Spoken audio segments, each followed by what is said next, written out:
Saudara-saudara yang terkasih dalam Tuhan, tema kali ini adalah Alkitab yang terbesar sepanjang zaman. Yang pertama-tama, Paulus menekankan bahwa iman itu bertumbuh justru dalam penganiayaan dan di dalam pembacaan Alkitab, pembacaan kitab suci. Dengan membaca kitab suci kita mendengarkan suara Allah. Dengan membaca kitab suci kita mendengarkan Allah berkata-kata kepada kita dan menyampaikan maksud dan kehendaknya kepada kita. Saudara-saudara yang dikasihi Tuhan, pada pembacaan ini dijelaskan bahwa firman Allah memiliki kuasa. Kuasa tidak hanya untuk memperbaiki kelakuan, tapi untuk menyatakan kebenaran, untuk mendidik orang. Kalau kita melihat secara objektif, sekarang ini tidak ada satu buku pun di muka bumi ini yang larisnya selaris Alkitab. Telah puluhan ribu bahasa, sekitar ada 6.000 bahasa lebih, termasuk bahasa daerah yang kecil-kecil, itu belum termasuk. Alkitab telah diterjemahkan. Tidak ada satu buku pun di muka bumi ini yang memiliki ribuan naskah asli, naskah yang ditemukan dan diawetkan selama ribuan tahun kecuali Alkitab. Tidak ada naskah apapun di muka bumi ini, dari kitab suci agama apapun, yang memiliki naskah yang usianya lebih dari 2000 tahun kecuali Alkitab. Pada tahun 1947 digegerkan penemuan The Dead Sea Scroll, yang ternyata itu berasal dari tahun 200 sebelum Kristus, hampir mencakup seluruh perjanjian lama kecuali kitab Esther. Dari tahun sekarang ini usianya adalah 2200 tahun, dan itu ada di dalam kekristenan. Ketika ada pameran Al-Quran 100 bahasa sudah geger. 100 bahasa itu bahasa Inggris, bahasa Prancis, bahasa Jerman, ya tentu saja bahasa Arab itu sudah geger. Nah, mestinya kalau umat Kristen mau lebih pelayanannya dirasakan semua pihak, kita mengadakan pameran naskah-naskah kuno Alkitab. Mungkin pesertanya bukan orang-orang Kristen, malah orang-orang YIN nanti. Saudara-saudara lihat bahwa ternyata kitab suci kita ini memiliki ribuan bukti, ribuan naskah kuno, yang itu bisa check and recheck. Ternyata ada pemalsuan tidak di dalamnya. Sebab kita sudah terlalu sering dituduh bahwa kitab suci kita ini tidak asli lagi. Anehnya, kita seolah-olah tidak peduli dengan tuduhan itu. Padahal akan banyak orang yang gagal mengenal Tuhan secara benar, gara-gara ada banyaknya keraguan-keraguan semacam ini. Jikalau banyak orang mengkritisi Alkitab, misalnya di dalam Alkitab terjemahan bahasa Indonesia tahun 74 disebutkan pada mulanya adalah firman. Di dalam Alkitab terjemahan bahasa Indonesia tahun 60 sekian, pada awal mula adalah kalam. Di dalam kitab bahasa Indonesia, untuk angkatan ini tidak bisa diusir kecuali dengan doa dan puasa. Di dalam Alkitab bahasa Belanda dengan doa saja. Nah, ini bagaimana? Hal ini saudara-saudara telah dialami oleh gereja dalam sepanjang sejarahnya. Oleh karena itu salahlah apabila kita sama sekali tidak peduli dengan problem yang ada di sekeliling kehidupan iman kita. Kita mau belajar dari Paulus. Yang pertama, hubungan antara Paulus dan Timotius itu adalah hubungan antara guru dan murid. Timotius itu adalah murid, Paulus adalah gurunya. Timotius bukan sekedar guru seperti model sekarang, strata 1, strata 2, strata 3, S1, S2, S3, S campur, es krim, dan sebagainya. Bukan itu. Tetapi murid pada zaman itu adalah murid yang benar-benar secara intens terlibat dengan gurunya. Bukan sekedar teori, tetapi juga cara hidup. Ajaranku, engkau telah mengikuti ajaranku. Ajaran yang mana? Ajaranku yang kuajarkan kepadamu, sebagaimana yang diajarkan oleh rasul-rasul yang lain, sebagaimana yang diajarkan oleh Petrus, Yohanes, Yakobus, dan murid-murid Yesus yang lain. Engkau telah mengikuti cara hidupku. Paulus itu cara hidupnya kayak apa? Dia tidak menikah misalnya. Itu Paulus. Menikah ya boleh. Tapi kalau ada orang yang tidak menikah jangan dilarang. Orang Kristen itu aneh memang. Nah itu pastor kok tidak menikah? Tidak menikah malah dipoyoi. Mestinya hebat dong tidak menikah. Biar dia lebih banyak mengurusi jemaatnya. Jadi jangan diejek. Memang cara hidupnya seperti Paulus. Tidak menikah. Tetapi dia bekerja sebagai tukang tenda. Sehingga kalau ada kekurangan-kekurangan dalam penginjilannya, di dalam perjalanan penginjilannya, dia tidak perlu tergantung dengan sponsor. Disponsori sendiri. Jadi Timotius pun diajar untuk cara hidup gurunya, Paulus.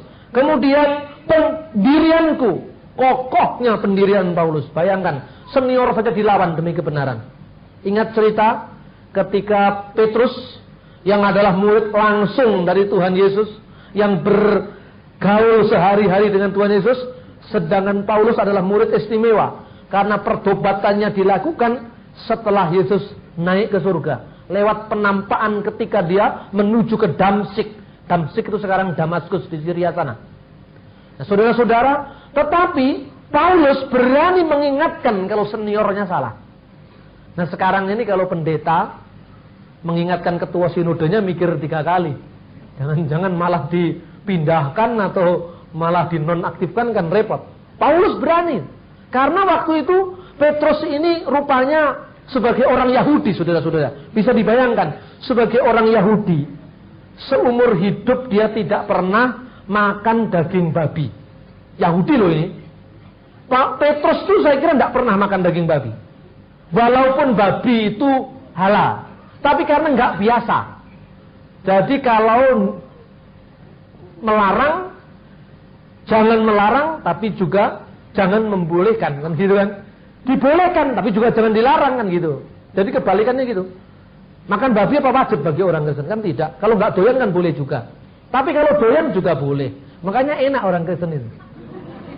Jadi nggak ada larangan. Kamu senang babi, senang makanlah. Tapi hati-hati kolesterol gitu aja kan. Jadi alasannya alasan kesehatan, bukan alasan kerajaan Allah. Sebab kerajaan Allah itu bukan soal makanan dan minuman. Ya kerajaan Allah bukan soal makanannya apa, makan saksang atau makan pecel atau makan apa. Itu tidak ada urusannya dengan surga ini. Makan, kepingin makan, makanlah. Kepiting juga boleh dimakan, cumi-cumi juga boleh dimakan. Sebab kerajaan Allah bukan soal cumi-cumi. Kerajaan Allah soal kebenaran, soal iman. Jadi kalau kita tidak melarang, tidak juga kita membolehkan, tapi juga jangan melarang untuk tidak makan. Kira-kira Petrus itu tidak makan. Ini kira-kira. Sebab di Alkitab juga tidak menceritakan yang mengatakan Yesus dengan murid-muridnya menyembelih babi untuk korban, kan tidak ada. Korban memang harus kambing dalam kitab suci kan. Dan suatu saat Yesus sudah mengantisipasi bahwa nanti setelah dia naik ke surga, dia berkata, ada domba-dombaku yang dari kandang lain, yang itu juga dombaku. Jadi selama ini domba-dombaku dari kandang Israel. Dari kandang Israel yang tidak boleh makan babi, yang harus disunat, yang menjauhi segala macam perihidup yang tidak cocok dengan budayanya orang Yahudi. Tapi setelah nanti, setelah aku bangkit nanti, ada domba-dombaku dari kandang lain, itu pun juga ku pelihara, karena itu pun juga adalah dombaku. Kandang lain itu pokoknya kandang selain Israel. Ada domba-domba dari kandang Cina, yang makanannya ya capcay, ya cumi-cumi, ya itu siobak dan sebagainya itu. Ada dombaku dari kandang orang Jawa, makanannya pecel, rawon. Ada dombaku dari kandang Syria, dari kandang Mesir. Semua itu adalah domba Tuhan Yesus. Amin. Lalu Petrus datang pada suatu saat ke jemaat di Antioquia. Diceritakan dalam Galatia pasal 2. Di Antioquia itu jemaatnya bukan Yahudi. Yahudinya ada, tapi cuma 20% kalau menurut penelitian pada abad itu. Yang lain-lain itu domba dari suku-suku Arab, orang-orang Samaria, orang-orang Aram, orang-orang Yunani, orang-orang Romawi. Semua yang sudah menjadi pengikut Yesus kumpul jadi satu eklesia, satu gereja, satu KH, satu tempat persekutuan. Nah, sebagai seorang rasul, murid Yesus langsung, Petrus menggembalakan jemaat itu. Dia datang ke Antioquia, pada saat jam makan, dia makan bersama murid-murid yang lain. Murid-murid yang biasa mungkin makannya di situ ada, ya katakanlah mungkin ada saksangnya, di situ ada saksang itu yang makan dibungkus dalam darah itu. Artinya orang Batak itu makannya Batak tembak langsung itu kan saksang itu. Dia datang ke situ. Mula-mula dia enjoy aja makan. Begitu ada orang-orang Yakobus, orang-orang Yahudi. Nah ini orang Yahudi yang sudah Kristen, tapi budayanya tidak makan babi. Dia datang. Begitu orang-orang Yakobus yang dari Yerusalem datang, Petrusnya ragu. Dia mundur. Ah, jangan-jangan nanti saya dicap sama dengan domba-domba lain ini, domba-domba dari kandang lain. Paulus lihat, saya menegur Simon dengan terang-terangan karena kelakuan mereka itu tidak cocok dengan kebenaran. Itulah pendirian Paulus. Jadi Paulus pendiriannya luar biasa. Dan Timotius disuruh mengikuti. Tapi selanjutnya imanku. Iman yang jelas. Tidak pernah gugur. Iman yang sekalipun mengalami pencobaan. Tapi dia bertahan dalam iman. Kesabaranku. Kasihku dan ketekunanku. Kesabaran Paulus. Cara hidup Paulus. Paulus selain sabar tapi juga memiliki cara hidup yang sangat luas. Contohnya begini. Kalau baca Alkitab harus dikait-kaitkan satu kitab dengan kitab lain. Zamannya siapa, penulisnya siapa, kepada siapa ayat itu ditulis. Supaya kita benar-benar tidak ayatiah tapi alkitabiah. Banyak sekali orang ayatiah, ayat dicomot satu, kemudian itu dimutlakkan. Ayat satu dicomot itu tidak boleh baca Alkitab seperti itu. Itu mencomoti surat-suratnya Tuhan, tidak boleh. Nah saudara-saudara, di kisah Rasul pasal 16 diceritakan di sana cara hidupnya Paulus, cara misinya Paulus itu luas. Buktinya dia menyunatkan Timotius. Coba baca nanti kisah Rasul pasal 16 ayat 1 sampai ayat 3. Dan Paulus mau agar Timotius yang beserta dengan dia disunatkan. Disunat dikitan. Padahal di Galatia dia mengatakan barang siapa menyunatkan dirinya Kristus tidak lagi berguna untuknya. Loh, nah ini kok menyunatkan Timotius di kisah para rasul? Alasannya Paulus praktis. Karena di sana ada banyak orang Yahudi. Dan orang-orang di situ tahu bahwa salah satu dari orang tua Timotius itu orang Yunani. Orang Yunani dengan orang Yahudi itu waktu itu dua budaya yang sangat kontras. Satunya makan halal haram hantam semua dimakan, satunya penuh larangan. Satunya suka nonton tari-tari, pacuan kuda, gelanggang olahraga, teater. Satunya kebudayaannya sangat tertutup, pakai kerudung, tidak boleh bersentuhan laki-laki dengan perempuan. Kira-kira miriplah Islam gitu Yahudi. Dua kontras budaya yang sangat berbeda. Dan itu Injil pertama kali diberitakan dalam konteks seperti itu. Maka ketika ada orang Yahudi lihat itu loh, muridnya Paulus itu ibunya orang, salah satu orang tuanya orang Yunani, pasti dia tidak disunat. Bagi orang Yahudi, orang yang tidak disunat nggak boleh didengar omongannya. Karena itu ketika si Timotius itu antara bicara, kalau nggak disunat, dipikir dia bukan mewakili jemaat. Dan itulah akibatnya, maka demi Injil, apa sih artinya disunat? Nggak masalah. Jadi artinya orang Kristen itu jangan menganggap sunat sebagai keselamatan. Tapi kalau alasan lain bolehlah, tidak apa-apa. Sunat atau tidak sunat, makan babi atau tidak makan babi, tidak ada pengaruhnya dengan surga. Karena di surga juga tidak ada babi.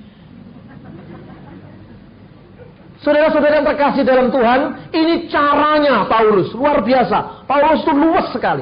Dan Alkitab itu adalah kumpulan dari berbagai macam tulisan yang diilhamkan oleh Roh Kudus, yang cocok dengan konteksnya yang berbeda-beda. Tidak ada kitab yang memiliki nuansa yang sangat plural, sangat beragam, baik bahasa, budaya, kecuali Alkitab. Tidak ada. Quran satu bahasa. satu nabi, satu zaman. Buddha, satu bahasa, satu nabi, satu zaman. Kecuali kalau Hindu, rentangannya banyak. Tetapi toh satu bahasa, Sanskrit. Alkitab yang sekian tebal ini kira-kira 16 abad. Mulai dari Kejadian sampai Wahyu. 1600 tahun rentang penulisannya.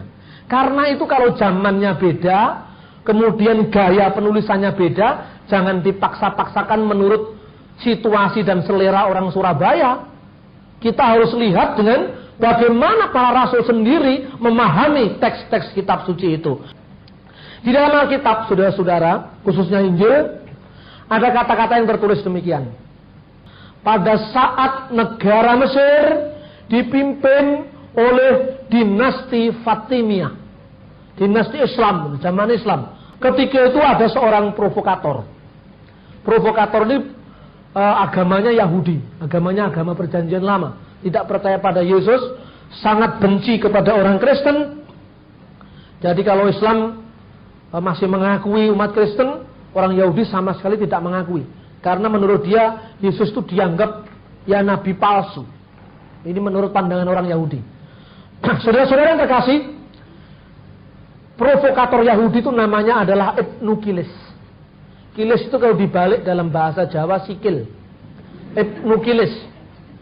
Ibnu Kilis ini berkata kepada waktu itu pemerintahan orang Mesir, rajanya bernama Mu'is. Al-Mu'is. Mu'is ditanya begini, ya baginda raja Al-Malik Muhabbatullah, katanya. Bahasanya Arab tuh di Mesir tuh. Apakah tuanku raja sudah tahu di dalam kitab sucinya Batrik Abram itu? Batrik itu pemimpin gereja. Kalau di kalangan Protestan kira-kira ketua sinode gitu. Batrik itu patriark. Namanya Abram. Dalam kitabnya Batrik Abram itu hanya kitabnya orang Kristen. Ada tertulis, kalau dia punya iman sebesar biji sesawi saja, dia bisa pindahkan gunung. Nah rupanya si rajanya menerima secara letter lah. Ah masa iya, tanya. Oh, iya ada itu. Kalau tidak percaya panggil itu Abram, suruh bikin apa ini mujizat. Padahal mujizat itu yang bikin kan Tuhan, bukan manusia. Lalu raja ini mungkin karena dia suka nonton sulapan, dia kepingin juga melihat itu. Tetapi sini kan ada kesalahan menafsirkan. Yang dimaksud gunung itu bukan gunung sungguhan. Tetapi ketika itu, karena saking pinternya provokator ini, dia mengatakan gini, tapi sekarang gini baginda, nanti kalau misalnya pemimpin Kristen itu tidak bisa benar-benar mindahkan gunung, tuanku raja harus janji bahwa orang Kristen harus meninggalkan agamanya. Gereja-gereja harus dikosongkan. Dan semuanya terserah mau manut agama. Islam juga boleh, Yahudi juga boleh. Yang penting jangan Kristen. Karena kitabnya jelas bohong katanya. Raja ini terpengaruh. Sebaik-baik orang kalau diprovokasi kan terpengaruh juga. Akhirnya saudara-saudara, suatu saat Patriark Abram dipanggil. Patriark, apa benar tertulis dalam Injilmu kata-kata ini? Betul, ya tuanku raja. Kalau gitu kamu bikin mujizat ini. Kalau kamu tidak bisa, umat Kristen saya bubarkan. Izinnya gereja saya cabuti semua.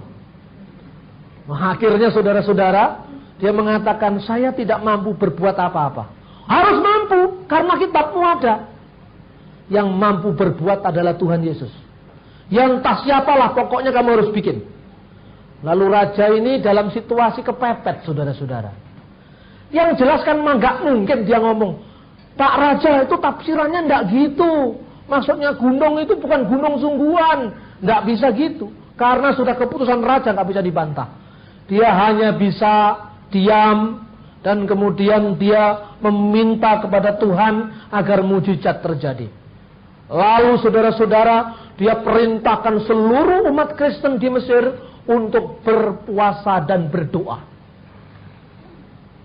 3 hari 3 malam mereka berpuasa dan berdoa. Pada saat hari yang ketiga, menjelang pagi, Tuhan Yesus menampakkan diri. Di gereja yang sekarang ini dikenal dengan Kanisah Abu Saifain, atau Gereja Merkurius, tempatnya di Kairo, kota lama. Sampai hari ini gereja itu ada. Setelah Tuhan Yesus menampakkan diri, Tuhan Yesus memberikan kepastian bahwa saya akan berbuat untuk menyelamatkan umatku di sini. Paginya saudara-saudara dia menghadap raja, si provokator sudah mundar-mandir, mau mengejek. Nah, rasain lu, sebentar lagi habis dari Mesir. Tapi apa yang terjadi saudara-saudara? Tuhan turun tangan. Tuhan selalu tidak ingin hambanya dipermalukan. Tuhan selalu ingin menunjukkan kemuliaan dan kuasanya. Seperti kuasa Tuhan yang ditunjukkan ketika membelah laut Teberau tadi. Lalu saudara-saudara, dia keluar dari istana. Di sebelah gunung ada gunung kecil, ya mungkin bukit. Kemudian sang raja itu menyaksikan bagaimana patriark ini memimpin doa. Lalu mereka berteriak secara historis. Dalam bahasanya orang Kristen Timur, Kyrie eleison, Kyrie eleison, Kyrie eleison. Tuhan kasihanilah, Tuhan kasihanilah, Tuhan kasihanilah. Tidak ada kata lain kecuali yang diterangkan Tuhan kasihanilah, haleluya, Tuhan kasihanilah, haleluya. Sampai itu seperti bunyinya lebah, bunyinya tawon di mana-mana itu. Saking histerisnya mereka menangis, mereka berdoa. Tiba-tiba mereka dikejutkan oleh teriakan yang sangat dahsyat. Allahu Akbar. Terian itu adalah terian raja sendiri. Karena raja ini melihat gunung itu memang benar-benar seperti bergerak beberapa kali. Allahu Akbar. Cukup wahai patriark. Agamamu, imanmu benar. Dan engkau boleh bertahan di bumi Mesir ini. Dan layanilah bumi ini. Layanilah negeri ini. Hak-hakmu akan kami jamin. Setelah itu sifat orang Yahudi tadi, Ibnu Sikil tadi dipancung, saudara-saudara. Dipancung kepalanya dan orang Kristen boleh hidup di sana. Sampai hari ini ada sekitar 25-30% orang Kristen di Mesir masih hidup sampai hari ini.